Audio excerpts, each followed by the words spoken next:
What's up, everybody? Happy Friday. This is the CanesInSight Daily Podcast powered by Anishar and Levine Accident Attorneys.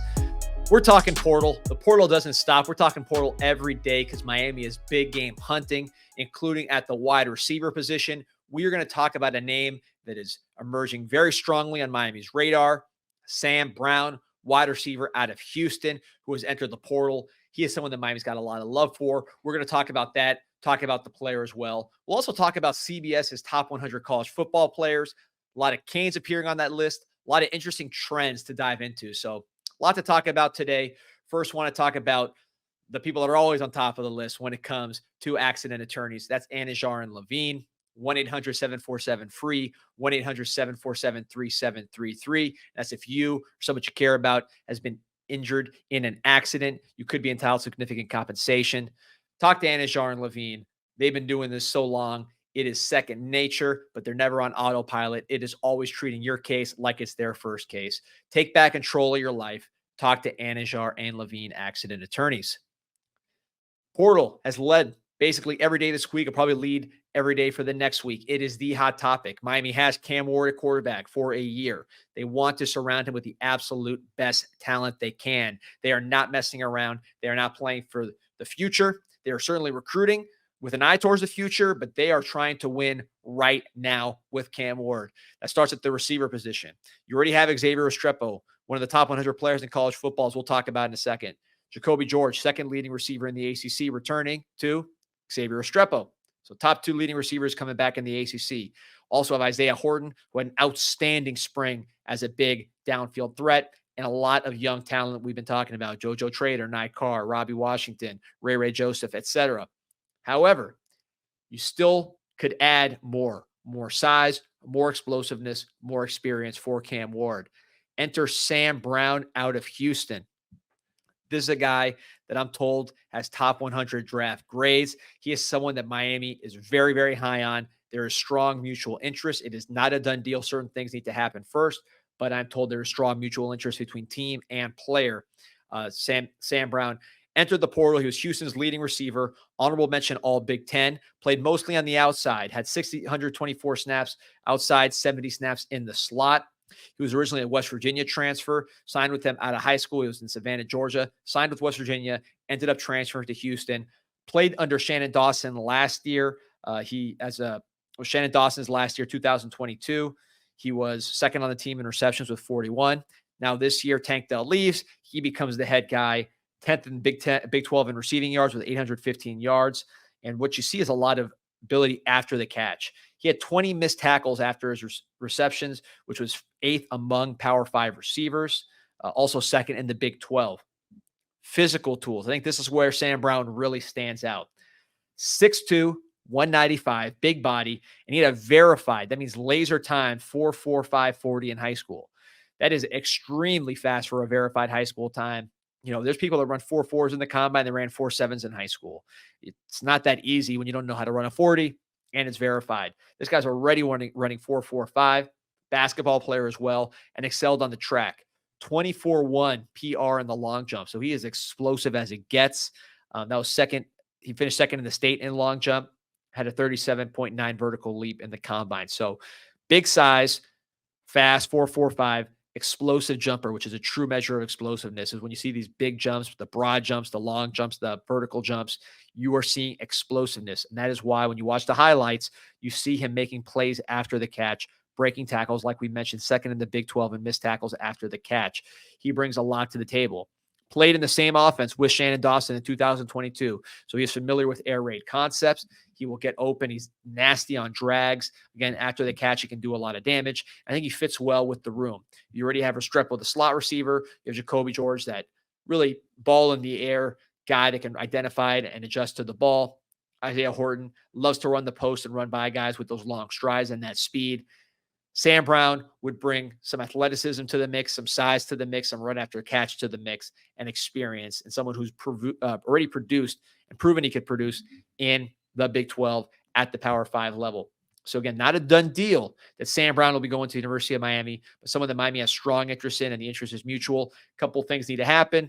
It's still an open process, but I think Miami is making a strong run at Sam Brown, and he's listening because from his standpoint, You could play with Cam Ward. That is going to be a much better quarterback than he had at Houston. His quarterback situation at Houston was not good. Probably could have put numbers at least closer to what Tank Dell did the prior year if he had Tank Dell's quarterback, Clayton Tune, who had gone to the NFL. There was a drop off at quarterback, but still he was a top receiver in the Big 12, very productive. I think he led the Big 12 in receiving at one point.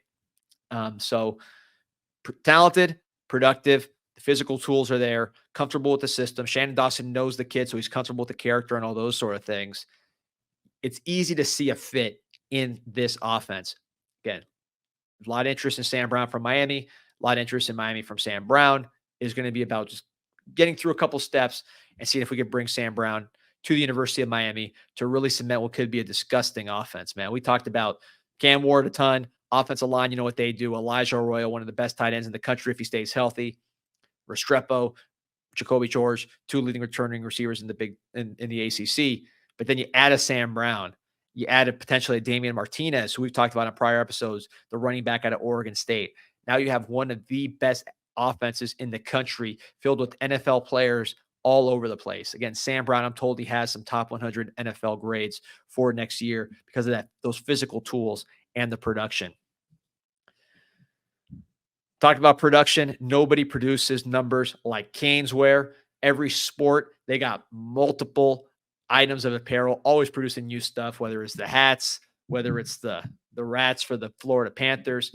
Miami Heat play today. Hopefully they extend their season into the playoffs. You can always get Heat gear. Nikola Jovic, you want to support some young talent. They got all that gear at Caneswear. Simply the best spot for Miami Hurricane fans and for Miami sports fans. By the way, 14th anniversary of Caneswear, 14% off everything in the store through the weekend. So again, if you want to go to Caneswear on Davie or caneswear.com, 14% off everything because of their 14th anniversary. Take advantage of that deal. I want to talk about a list that I saw the other day from CBS, which listed the top 100 players in college football. This is for the 2024 season. I had a lot of takeaways, both Miami related and tangentially Miami related, that I wanted to share with you all.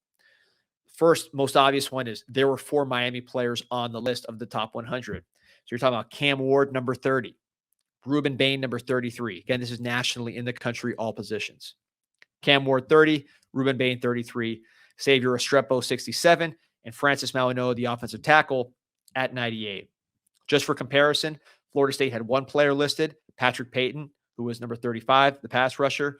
Florida had Graham Mertz, the quarterback, listed. I know some will disagree with that choice, but he was very efficient, listed at 86. Clemson, the gold standard as far as talent in the ACC for many years. 2 players listed, Barrett Carter, number 24, and TJ Parker, number 78. There's a linebacker and a defensive lineman. North Carolina also had 2 players, K'Mon Rucker, number 59, defensive end, and Omarion Hampton, the running back, 64. So Miami coming at 4. That's twice as much as Clemson, twice as much as North Carolina, 4 times as much as Florida, 4 times as much as Florida State. So Miami is doing a much better job of adding impact talent, not just high recruits, but guys that actually become top players in college football. And I know people say Miami fans overrate their own players. This is a national list. So these are where these guys stack nationally according to the perception. Cam Ward, he's got tape. Ruben Bain, ACC Freshman of the Year. You see what he can do. Xavier Restrepo, you've seen his stats. And then Francis Mauigoa, freshman All-American. These are all guys with a national profile appearing on the list. One thing that caught my attention with respect to this list, because I always like to look at who makes the list and what they look like in high school, right? Because we follow recruiting so close, we like to see who succeeds, who doesn't. What did these top 100 college football players look like when they were recruits? Were they top 100 recruits? What were they? And what position really had a lot of high school kids? What position had more portal kids? What position had more sleepers? What position had more blue chip players? The big story to me was that the offensive line position was the most blue chip heavy position of any position in the draft or in this top 100 list. Go look. There were 9 offensive linemen listed on the top 100.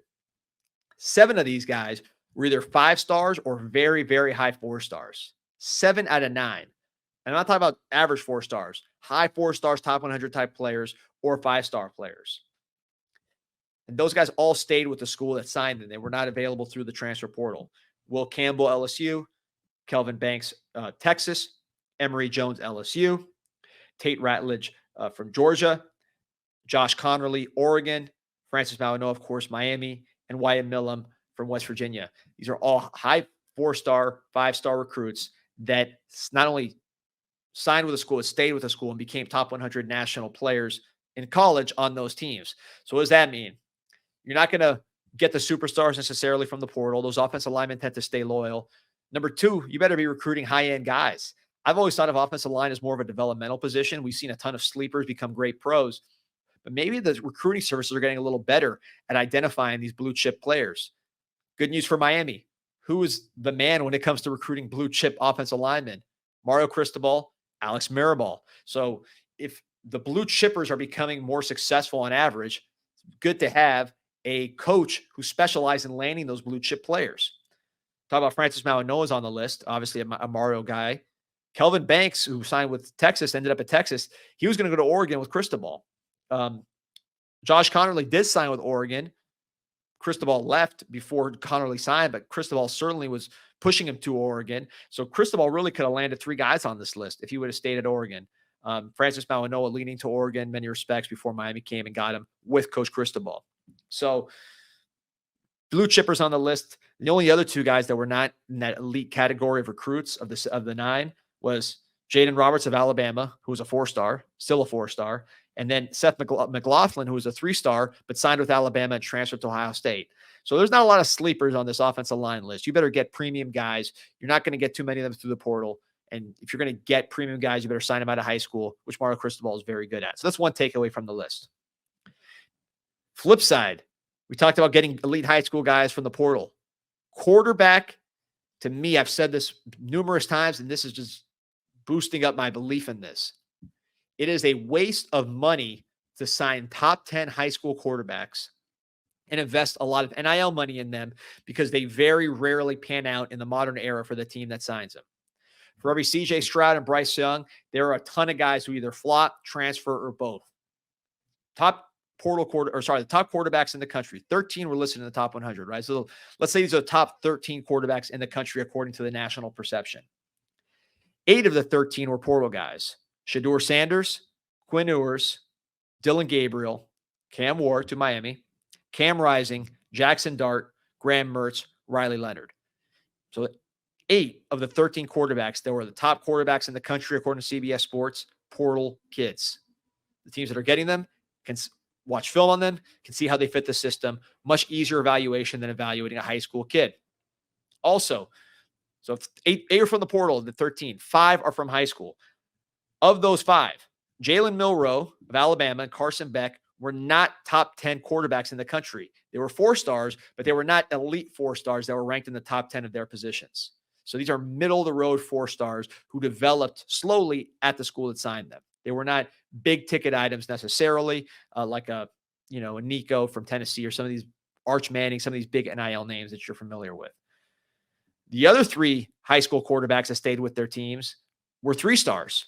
Brady Cook, Noah Fafita, and Jalen Daniels. And they weren't even high 3-stars.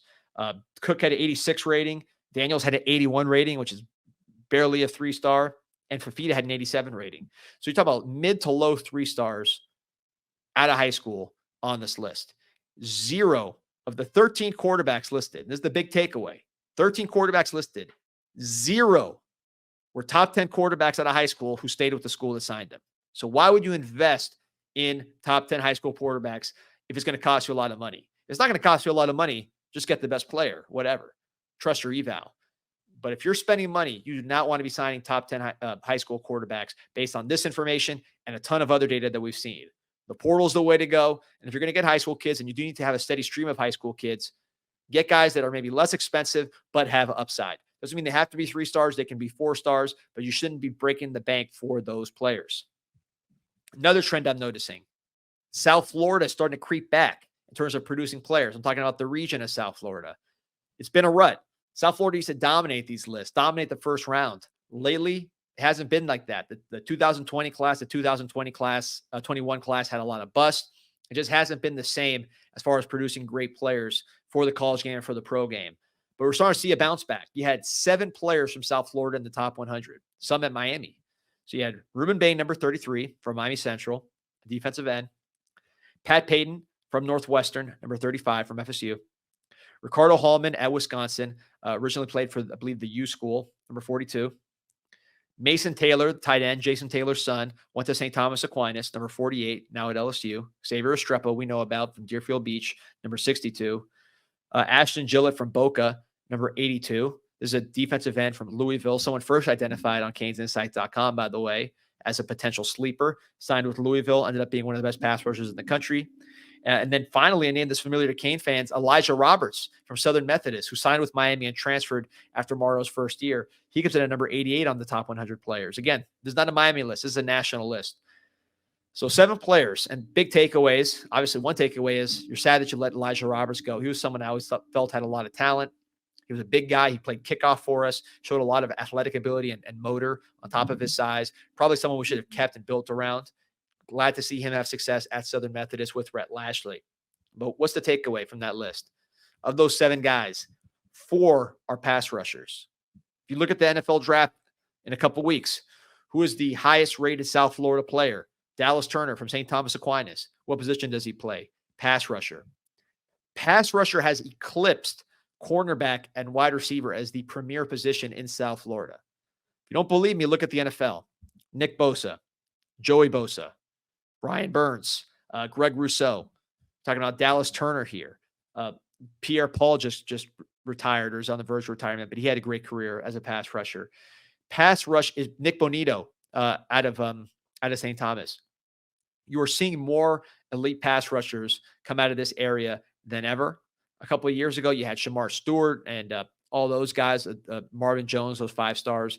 They were playing defensive end. We'll see how their careers materialize. But again, this year you have Ruben Bain, Ashton Gillett, Elijah Roberts, Patrick Payton, all pass rushers in the top 100. That has become the trend. I think these are guys that don't play basketball because Miami's not a big basketball city.